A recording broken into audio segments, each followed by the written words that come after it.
Hello everyone, my name is Crazed and I want to thank you guys once again for tuning in to another entry into the School of Wizardry here on Noita. So today's episode we are going to be covering over the trigger type spells in the game, as you can see here.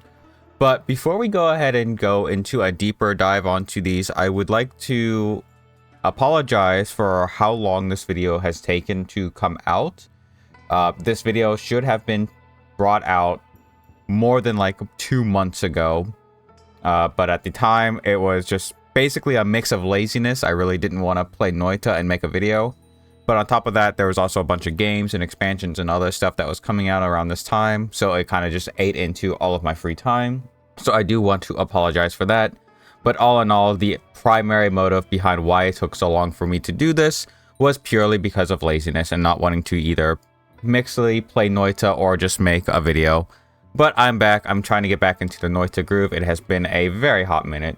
Once again, I want to apologize for that, and I really hope that I plan to make more content for this game going forward at a more reasonable time frame. So with all of that said, let us go ahead and begin. So if I remember correctly from the last entry that we did into the School of Wizardry, we was going to be talking about triggers. What is a trigger? A trigger is a type of spell that you will find on a fairly regular occasion throughout your runs that, on collision with anything that's in the game, so a wall, the floor, an enemy, a barrel, anything like that, it will send out the next spell in the lineup on the one upon collision. So right here on this top one, for example, I have a Spark Bolt with trigger, which says a Spark Bolt that casts another spell upon collision. So for example, if we break this Triplicate Bolt and put it in front of the Spark Bolt, and I were to say shoot it at the floor or on the ceiling, you can see the Triplicate Bolt will fire out from the impact site of the Spark Bolt upon collision. As it says, it also does do the same thing upon hitting an enemy, as you can see here. You do not see the Triplicate Bolts spawning, as you can see here, because they are spawning inside of the enemy. That is just the nature of what a trigger does, because the following up spell from this will spawn at the collision of the Spark Bolt. The Spark Bolt is already inside of the enemy, so upon the being inside of an enemy, the Triplicate Bolt will spawn inside the enemy. Therefore, it will do all of its damage immediately because it's already inside an enemy. Same thing with this one. You kind of get the idea. So that is the very, very basics of a trigger. But now the question is, why would anyone want to use a trigger? Well, there is quite a number of reasons why you would want to use a trigger. So the first one, and probably the most immediate one that maybe you've experimented with these a little bit and maybe have noticed, or I should say, spells like this, Explosion, Explosion of Brimstone, and Explosion of Thunder. All of these spells that I have right here are all static projectile spells, meaning upon casting of them, normally, if there's nothing else tied to them, they will spawn basically right dead set on top of you, causing you to take explosion damage and be set on fire. It's not happening for me, as you can see here, because I have all of the immunities and then some. But if I did not have these, I would be taking explosive damage, I would be getting set on fire, and a bunch of other things. If I were to do it with the Brimstone one, same thing, set on fire, and even explosion of lightning. So the way that you would make these kind of spells more usable would be to put them inside of a trigger. So right here, we have a Spark Bolt with trigger leading into an explosion. So if I were to shoot this, normally it spawned right on top of me, but because it's inside of a trigger, it now spawns when the Spark Bolt collides with something. So again, spawns with the floor, the roof, or inside of an enemy, it will spawn and therefore make this kind of a spell significantly more usable. Same can be applied to the Brimstone and the lightning. Another good combination of these would be with the vertical, horizontal, or square barriers if you run into them. These ones are a little bit more rare, but the same thing applies. Whoop. What? Hello? Hey guys, sorry for the abrupt jump cut right there that you just experienced. Had to go do a little bit of investigation prior to the end of that one, and right now, this is a separate recording, basically. Apparently right now in the Spell Lab mod, some spells are having their particle effects not loading. However, the effect of the spell itself is still viable. It's still working. It's doing as it's supposed to do. Normally, there's just no visual particle effect tied to it. So going forward, we're going to try to avoid using some of these spells for examples to kind of illustrate all this kind of trigger shenanigans and stuff. But do know that if you were to do a trigger spell with one of these particle barriers, for example, as you saw here at the end, if I do this, the hitbox, this faint glowy green line, is the hitbox of the spell itself. It is still there, just the particle effects themselves are not loading. Don't know what's going on with it. Hopefully it gets fixed soon so that in future videos this doesn't happen again. But until then, we're just going to kind of roll with the punches and keep going.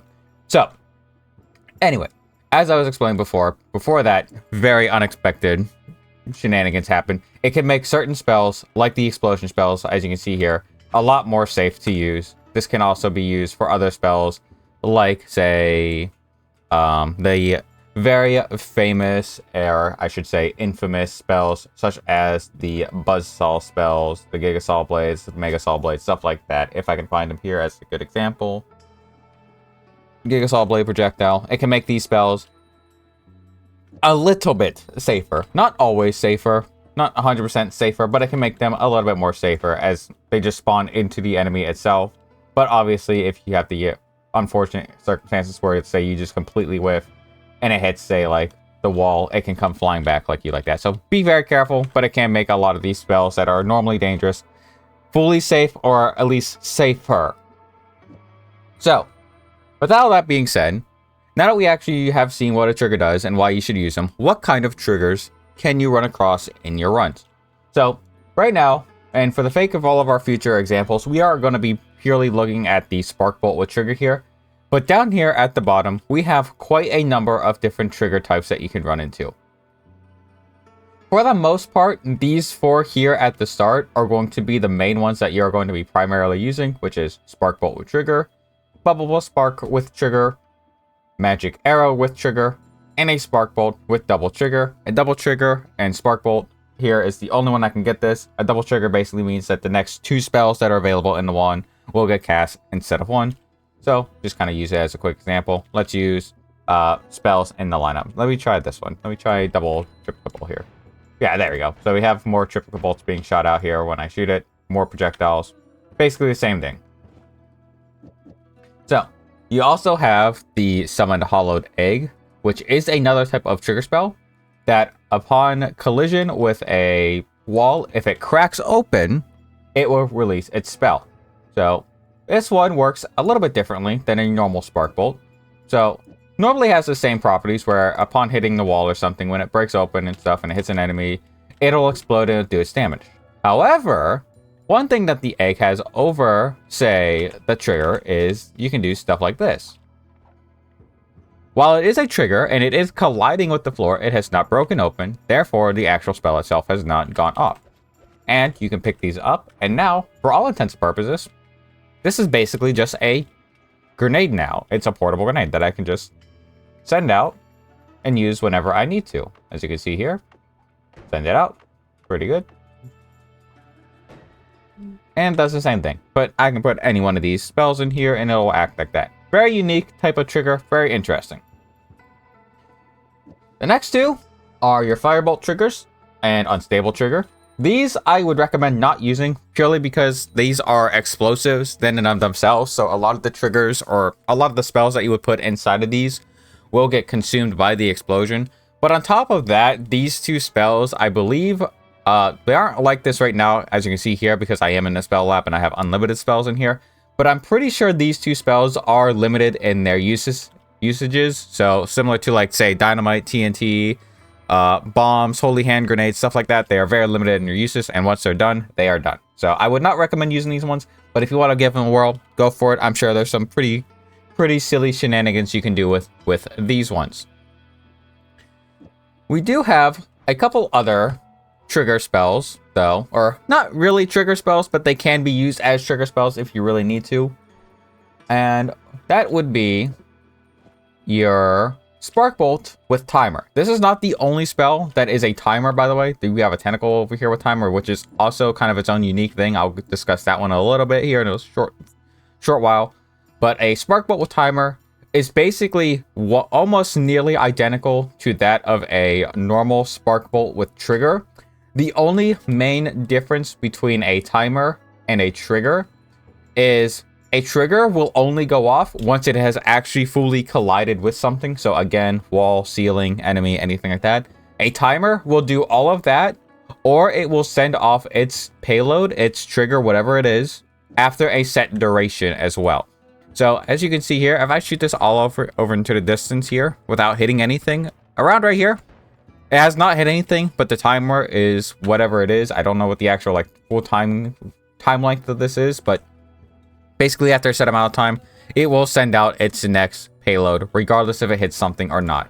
So you can see right here, if I'm aiming at right here, I'm aiming towards the ceiling. It's not even hitting the ceiling yet, and it's still sending out its payload. Same thing down here if I aim down at the floor. So that's the big main difference with timers. Timers can still be used the same thing as triggers, but if you want more consistency, you definitely want to use a Spark Bolt with trigger. And it's definitely something I would say look into only using if you have nothing else really going for you. A Summon Tentacle with timer is a very unique type of trigger. Similar to timer, it will send off its next payload after a set amount of time. But it is a little bit more unique in how it wants to work out. So very similar to the timer, after a certain payload, it will send out its whatever its next spell is at the timing of the when the timer says like, okay, I've had enough time out, I'm going to send out my next thing. However, if you listen really carefully here, let me do this like more. Maybe I can't. About right here, you can hear that it's going off. This triplicate bolt at this distance is going off twice. Now, this is not a clear example here, so let me actually get something that is a lot more noticeable. So let's say a Gigadisc projectile. If I shoot this with the tentacle with timer, there's one that just flung off to the distance, and there's one that fell down here. So this is a effect that is built into the Summon Tentacle timer, and we will get into what is causing this here a little bit later with our modifier selection down here. But for the most part, something to keep in mind though is that Summon Tentacle with timer is a very unique case, and when we do get around to the modifier section of it, I will come back to this one. But understand that it's a bit funky, and we'll get back to that. And our last one, and this is one that we actually are not going to discuss really at all in a big deep length, is the special spell Add Trigger. So the reason why we are not going to be discussing this one really in a deeper length is because while it is still at a base level a trigger, and you can add anything in front of it, which will make whatever it's attached to a trigger. So example here, if I put Add Trigger to Triplicate Bolt, it will essentially make this Triplicate Bolt as if it had a trigger. So then if I were to say put an explosion in front of it, let's use this as an example. Oh, okay. It doesn't do as much. Anyway, didn't do what I think it does, but it still makes it a trigger, so you can use spells that normally are not triggers and turn them into triggers. But it does have some extra, very special, very unique properties that make it stand out above the other triggers. This will get its own dedicated video, hopefully, eventually, talking about what makes this a little bit more unique over the other triggers. But again, for basically anything that we show off here and discuss with normal triggers, the Add Trigger modifier here, the special Add Trigger spell, can be used in place of it if you manage to find it along your runs. It is an unlockable spell. I will not tell you how to unlock it. If you're really that curious, you can pull up the wiki or go to the Noita Discord and people will tell you there. But it is something a little bit more late game that I would not recommend anyone that is new to the game to go out of their way to hunt for, because it is tied behind a special area that is a little bit harder for newer players to really get a grasp on.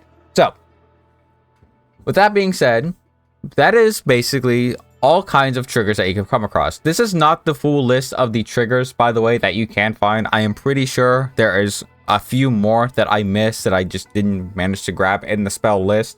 But for the most part, these are all of your triggers. Again, the main ones that you're going to be wanting to aim for and using are going to be these 4 down here at the very start of this one here. You can make the hollowed egg work, and I would honestly just say don't use these ones, period. These ones are limited and also explosive, and they can make some things be a little bit more funkier than they otherwise need to be. So, now that we have all of that, and we understand the very basics of triggers, let's talk about some very special and unique interactions with triggers. So, triggers, similar to spells, have quite a few number of rather interesting and unique interactions, either with other spells or most notably modifiers. So, the obvious one that I'm sure a lot of people may have thought about is maybe attaching a basic homing modifier to a trigger spell, and then letting that trigger spell have something inside of it that makes it really, really effective. So again, we'll use the explosion here. So we have a homing spark bolt now. So now even if I go to whiff it, it will eventually swing back around and come back at the enemy, making it really hard to miss a trigger. This makes triggers even more stronger than they already are, but there are a number of other very special, very unique things attached to a trigger.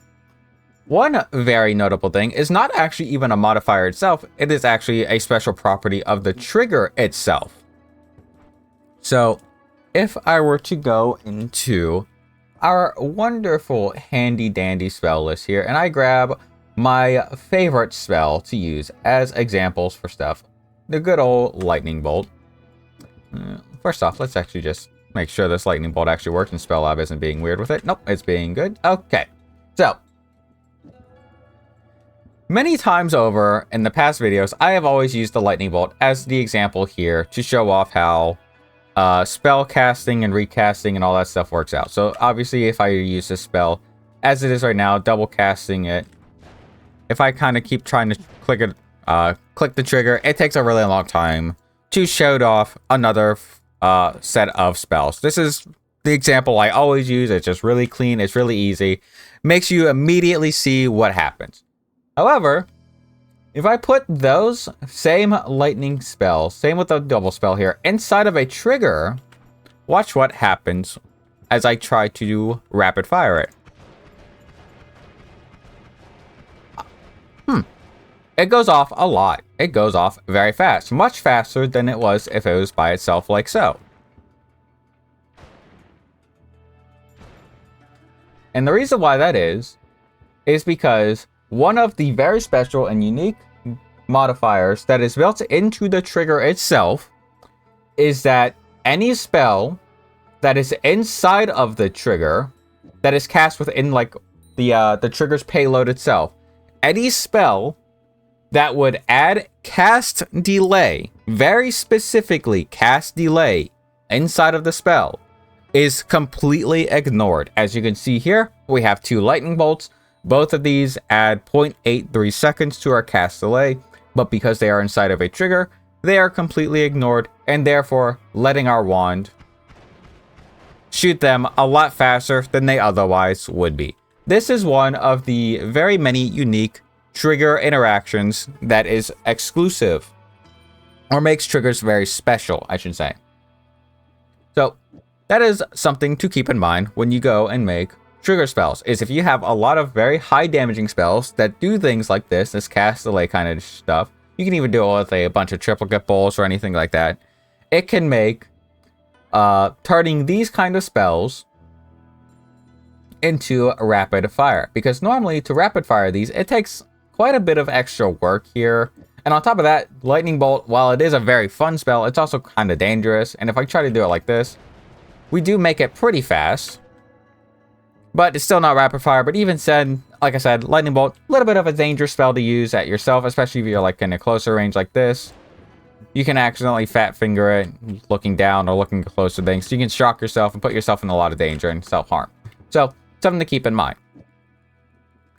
Now, another very interesting interaction that triggers have is with a very wonderful modifier called piercing. So let's take a quick look at piercing. Piercing makes a projectile fly through enemies, but is harmful to the caster. So, quickly just showing this off, let's do it with the triplicate bolt here. Piercing, a triplicate bolt. If I shoot this at this dummy here, you'll notice two things probably immediately. First off, it obviously pierces through the dummy. It goes straight through them. But the second thing you probably notice is that it doesn't do damage anymore. That is because the piercing shot modifier has a -15 damage effect tied to it. Now, something to keep in mind, when it comes to triggers, they do not have to do damage for the effects to go off. So what that means is that if you put a piercing in front of a trigger, so long as this spell here, I'll actually use a better spell for this. I'll use the bubble spark. So long as this bubble spark here, this trigger spell, is inside of an enemy, because it's very slow, because this spell is very slow, it can stay inside of an enemy quite a bit. So long as it is inside of the enemy, it will continue to trigger whatever is in front of it. So let's use one that is very easy to see that, or at least listen to it. So we'll use triplicate bolt here with a piercing trigger spell with triplicate bolt, and we'll just shoot this at this dummy and listen really carefully to how this sounds. It might go off multiple times. If it doesn't, I have to do a little bit extra finagling with it, but I'm going to show you the power of a piercing trigger.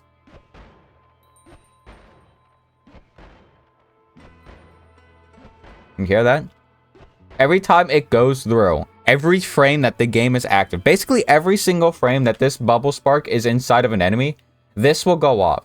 To really show this off, I'm going to add homing to this. Now really listen to how much this goes off. You'll really notice it now.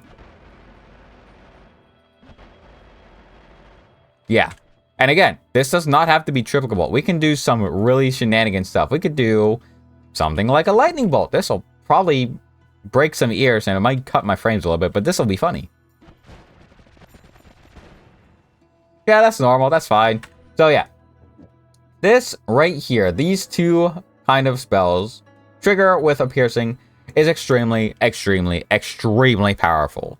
But piercing is also very rare, so you might not always run into it.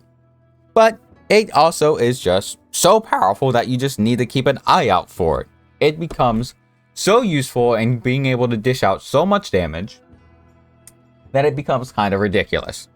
And this actually is the reason why the Summon Tentacle with Timer spell is actually so unique. Because this spell, Summon Tentacle with Timer, does have piercing innately built into it. Very similar to how triggers have like that ignore cast delay thing. Summon Tentacle with Timer has that, but it also has piercing built in. So, if you were to take something like, I don't think homing works on this, but we'll try this. We'll take a homing Summon Tentacle with Timer with triplicate bolt. We'll see if this works. I think it should. It might not. I don't know if homing actually works on... No, it does not work on that. However, there is a way that we can make this work.